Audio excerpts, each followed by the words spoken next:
Hello दोस्तों, मैं हूं ऋषभ सिंघल और आज की वीडियो काफी क्रेजी होने वाली है क्योंकि मैं अपनी टिप्स बताऊंगा कि मैंने क्लास 12th में 92.4% स्कोर किस तरह से करा।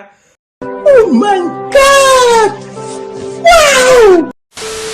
और आप भी अपने बोर्ड एग्जाम्स में, क्लास 12 के बोर्ड एग्जाम्स में आप भी 90+ % स्कोर कर सकते हो काफी इजीली। काफी सारे लोग बोलते हैं कि 10 घंटे 9 घंटे पढ़ना पड़ता है जब ही जाके आप 90+ स्कोर कर सकते हो, बट ऐसा नहीं है।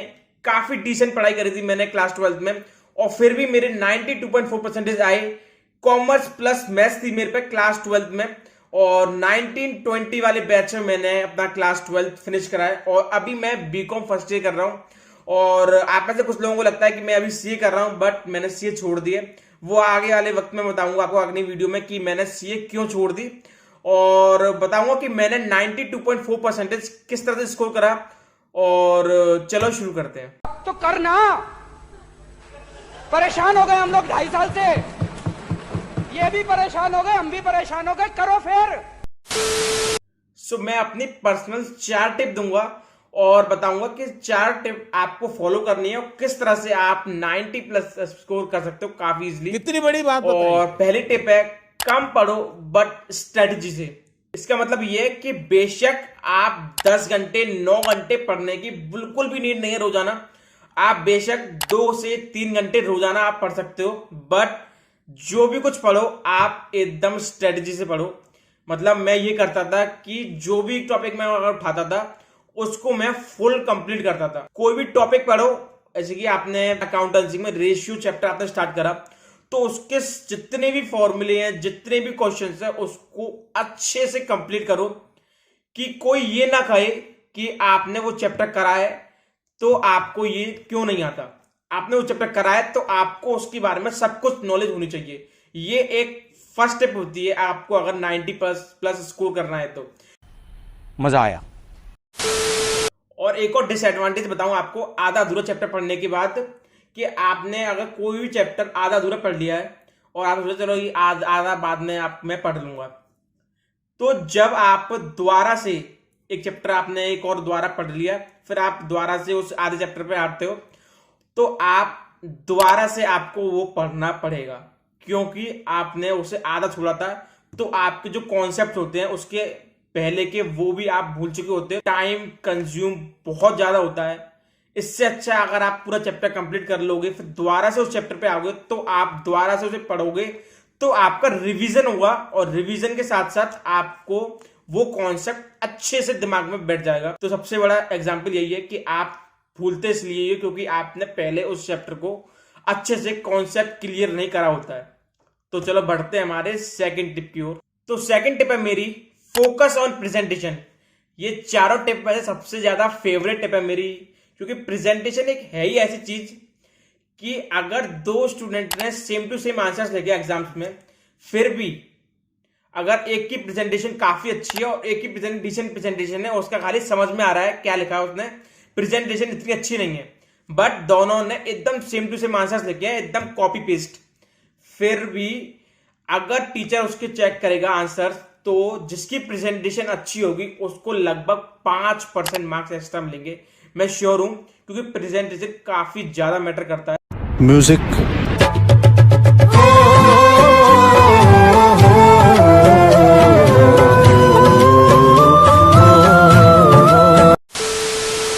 स्पेशली थ्योरेटिकल सब्जेक्ट्स में अगर आपके पास इंग्लिश है, बिजनेस स्टडीज है और इकोनॉमिक्स है तो इन 3 सब्जेक्ट्स में तो आपको स्पेशली प्रेजेंटेशन पे फोकस करना ही पड़ेगा क्योंकि इसमें जो टीचर होता है वो प्रेजेंटेशन देखता है सबसे पहले कि 6 मार्क्स का क्वेश्चन है और आपने आंसर्स लिखे हैं। अगर आपने 7 पॉइंट लिखे हैं और उनको हेडिंग बना के अच्छे से ब्लैक पेन से हेडिंग बना के उनको आपने आउटलाइन करा है, फिर आपने ब्लू पेन से उसके अंदर का मैटर लिखा है, तो आपको मार्क्स ज्यादा मिलेंगे। जिसने सारा ब्लू पेन से केवल गंदी गंदी राइटिंग एक साथ उसने लिख दिया है तो उसको कम मार्क्स मिलेंगे। तो इसलिए मैं कहूंगा कि theoretical subject like business studies और इकोनॉमिक्स, उसमें जितने भी आंसर्स होते हैं, लगभग जितने भी 6 मार्क्स के 4 मार्क्स के आंसर होते हैं, उन सबों को आपको पॉइंट्स में लिखना है क्योंकि अगर आपका 6 नंबर का क्वेश्चन है तो आपको लगभग 7 पॉइंट लिखने हैं और अगर आपका 4 नंबर क्वेश्चन है तो आपको लगभग 5 पॉइंट लिखना ही लिखना है। अकाउंटेंसी के पेपर में भी आपको काफी ज्यादा ध्यान देना है प्रेजेंटेशन में, कि अगर आप अकाउंटेंसी पेपर कर रहे हो तो आपको याद रखना है कि लेजर आपको राइट लेफ्ट हैंड साइड बनानी है और राइट हैंड साइड आपको वर्किंग नोट दिखाना है। ये एक काफी अच्छा टच रहता है। एक टीचर अगर आंसर चेक करता है तो काफी अच्छे आपको मार्क्स देगा। अगर आपका वर्किंग नोट होगा, कुछ ना कुछ छोटे छोटे 1% से ही आपके काफी अच्छे मार्क्स हो जाते हैं। तो छोटा छोटा ये प्रेजेंटेशन ही आपके मार्क्स कहां से कहां ले जाएगा, आप देख भी नहीं पाओगे। सो थर्ड पॉइंट है मेरा सैंपल पेपर प्रैक्टिस। ये एक ऐसा पॉइंट है जो कि काफी सारे लोग सोचते हैं कि सैंपल पेपर प्रैक्टिस जब ही करनी चाहिए जब एग्जाम्स स्टार्ट हो चुके हों। मतलब काफी सारे बच्चे सोचते हैं कि कल मेरा अकाउंटेंसी एग्जाम है तो अब मैं लास्ट में अब एक दिन पहले मैं केवल सैंपल पेपर करूंगा और जिससे मैं प्रैक्टिस कर पाऊंगा, और यही है sample paper. But I think ये एकदम गलत अप्रोच है। सैंपल पेपर आपको लगभग 1 महीने पहले से स्टार्ट कर देने चाहिए हर सब्जेक्ट के, क्योंकि सैंपल पेपर आपका टाइम मैनेजमेंट काफी ज्यादा इंप्रूव कराता है और आपका कॉन्फिडेंस काफी ज्यादा बिल्डअप कराता है। सपोज करो आपका एग्जाम है अकाउंटेंसी का और 3 घंटे मिलते हैं अकाउंटेंसी एग्जाम देने में। बेसिकली सारे एग्जाम देने में 3 घंटे होते हैं सीबीएसई में। तो आपको पूरा आता है अकाउंटेंसी एग्जाम में। आपका पेपर देख के आप खुश होगे कि हाँ मेरे को सब कुछ आता है। आप पेपर देने लगे आराम आराम से आप पेपर कर रहे हो। बट आपका टाइम ओवर हो जाता है और आपका 20 नंबर का पेपर छूट जाता है, तो आपको कितना खराब लगेगा। तो यही चीज इंप्रूव कराता है sample paper. Sample paper time management को इतना इंप्रूव कराता है कि आपका जो पेपर पहले 3 घंटे में हो रहा होता है वो आपका 2.5 घंटे में ये सैंपल पेपर करा देता है। इतना इंप्रूव कराता है और कॉन्फिडेंस ही उससे साथ साथ बिल्डअप हो जाता है काफी ज्यादा। और आपको आइडिया हो जाता है कि आपके किस टाइप के क्वेश्चन आएंगे और आपको पता होता है पहले से ही। मतलब कॉन्फिडेंस इतनी तरीके से बिल्डअप होता है क्योंकि मैंने काफी सारे सैंपल पेपर्स करे थे, स्पेशली अकाउंटेंसी और मैथ्स के। मतलब मैंने 15 10 सैंपल पेपर दोनों के मैं कर चुका था अच्छे से। एक बार नहीं, 2 3 बार कर चुका था मैं। और मतलब इस तरह से बिल्डअप होता है कॉन्फिडेंस कि आपको पता होता है कि कौन सा छोटा क्वेश्चन, मतलब 1 नंबर के क्वेश्चन कहां आएंगे और आपके 4 मार्क्स के क्वेश्चन कहां पर आएंगे, आपके 6 मार्क्स के क्वेश्चन कौन सा आएगा। और आपको मतलब सेक्शन होते हैं हमारे अकाउंटेंसी में, तो मतलब आपको पता होता है कि सेक्शन सी में आपको कैश फ्लो स्टेटमेंट होगा, तो आपको पता होता है कि ये कैश फ्लो स्टेटमेंट है हमारे 16वें क्वेश्चन पे। तो आपको पता होता है कि आपको यहां से स्टार्ट करना है, तो आप 16 नंबर फटाफट डालते हो, आप कैश फ्लो स्टार्ट करते हो और आपको फटाफट तरीके से आपका टाइम मैनेजमेंट इतनी तरीके से इंप्रूव होता है कि आप सोच नहीं सकते हो। तो टाइम मैनेजमेंट को काफी ज्यादा हेल्प करता है सैंपल पेपर। तो मैं आपको कहूंगा कि सैंपल पेपर बहुत ज्यादा फोकस करो। और अब तो लास्ट टाइम चल रहा है, 1-1.5 महीना रह गया है, तो मैं आई थिंक आपको सजेस्ट करूंगा सैंपल पेपर आपने बाय नहीं करे तो आप बाय कर लो। मैंने डिस्क्रिप्शन में लिंक डाल दिए जो मैंने सैंपल पेपर्स रेफर करे थे अपने क्लास 12 में बोर्ड एग्जाम्स में। तो उन सैंपल पेपर्स को आप बाय कर सकते हो अमेजोन में, और काफी सारी डील्स मिलती रहती है। प्राइजेस ज्यादा मत देखो क्योंकि मार्क्स मैटर करते हैं, प्राइजेस नहीं। आपके 200-300 रुपए का एक सैंपल पेपर आता है, तो आई थिंक इतना तो आप अफोर्ड कर सकते हो मार्क्स के लिए। तो आप सैंपल पेपर्स मंगा के रख लो और आप स्टार्ट कर दो। मैं कहूंगा सैंपल पेपर्स टाइम मैनेजमेंट में काफी ज्यादा इंप्रूव करता है। अगर आप टाइम मैनेजमेंट में वीक हो तो सैंपल पेपर अभी से शुरू कर दो। और सैंपल पेपर से आपको स्ट्रेटेजी डेवलप होती है कि आपका कौन सा क्वेश्चन कहां आएगा, कौन से नंबर पे आएगा। तो आपको सब कुछ पैटर्न पता होता है कि किस चैप्टर में से कौन सा क्वेश्चन कहां पर आएगा। तो एकदम वेल मैनर्स में आप पूरा पेपर सॉल्व कर पाओगे एकदम कॉन्फिडेंस से।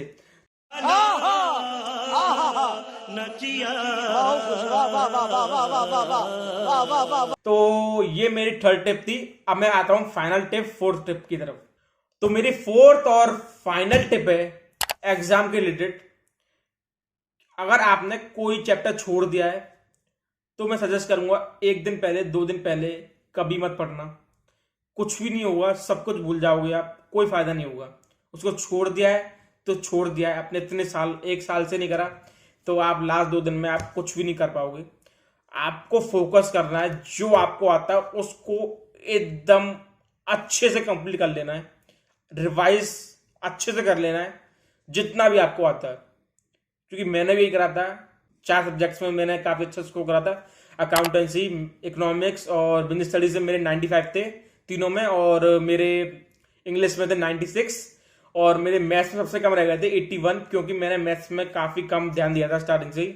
बट 81 ही मेरे क्यों आ गए थे, क्योंकि मैंने सैंपल पेपर काफी अच्छी तरीके से करे थे। मेरे को एक थोड़ा सा कॉन्फिडेंस बिल्डअप हो गया था कि किस तरह से पैटर्न आएगा और कैसे किस तरह से क्वेश्चंस करने हैं। बट मैंने कुछ चैप्टर, मैंने 1-2 चैप्टर मैंने मैथ्स में छोड़ दिए थे, तो मैंने बाद में वो पढ़े नहीं थे जानबूझ के, क्योंकि मुझे पता था कि उससे कुछ नहीं होने वाला। मैंने थोड़ी बहुत कोशिश भी करी थी पर कोई फायदा नहीं हुआ था। लास्ट में एग्जाम में भूल गया था वो चीज। तो आपको जो आता है उससे आपको एकदम 100% तरीके से आपको उसे कंप्लीट कर लेना है। और मैं कहूंगा कि अगर मैंने मैथ्स में भी ऐसे ही करा था, जो मैंने क्वेश्चंस मेरे को आता नहीं था उसको मैंने सॉल्व जरूर करा था। आप पूरे 1 साल पढ़े हो, और मैं कहूंगा कि 1 साल में आपने मतलब थोड़ा बहुत तो उस चैप्टर के बारे में पढ़ाई होगा, सुनाई होगा, तो आप कोई भी क्वेश्चन, कैसा भी क्वेश्चन, आप छोड़ो मत। मैं आपको एक सबसे बेस्ट टिप दे रहा हूं, आप अगर क्वेश्चन छोड़ देते हो तो टीचर को कोई भी ऑप्शन नहीं रह जाता है मार्क्स देने का। आप सोच पा रहे होंगे, अगर आपने 4th क्वेश्चन करा, 5th क्वेश्चन छोड़ दिया और 6th क्वेश्चन करा, तो 5th क्वेश्चन जो आपने छोड़ा उसको आपको 0 ही मिलेगा। ये आपको भी पता है और टीचर को भी पता है। बट आप उसमें 6 लाइन 7 लाइन कुछ लिखते हो उसके बारे में थोड़ा बहुत ही, तो टीचर में भी 1% आपको दे सकता है। चलो थोड़ा बहुत लिखा है उसने, आपको 1 मार्क्स तो एटलीस्ट दे सकता है। 6 मार्क्स का क्वेश्चन है लगभग, तो आपको 1 नंबर, 1.5 नंबर, आधा नंबर तो एटलीस्ट दे सकता है आपको। और अगर आपका लक अच्छा रहा, आपका प्रेजेंटेशन काफी अच्छा जा रहा है, स्टार्टिंग से सारे आंसर सही आ रहे हैं, और मे बी लक अच्छा रहा, तो आपको और ज्यादा भी मार्क्स मिल सकते हैं अगर आपने क्वेश्चन अटेम्प्ट करा है तो मैं यही कहूंगा, स्टार्टिंग से मेरी एक स्ट्रेटेजी थी, क्वेश्चन को छोड़ना बिल्कुल नहीं है। आप कोशिश करके देख लेना, कुछ भी मत पढ़ के जाना।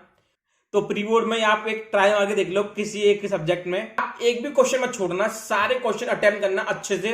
और मतलब 6 नंबर का क्वेश्चन है तो 6 पॉइंट लिख के कुछ ना कुछ उसके बारे में आप लिखना, तो आप देखना कितना ज्यादा इंप्रूव होगा मार्क्स में।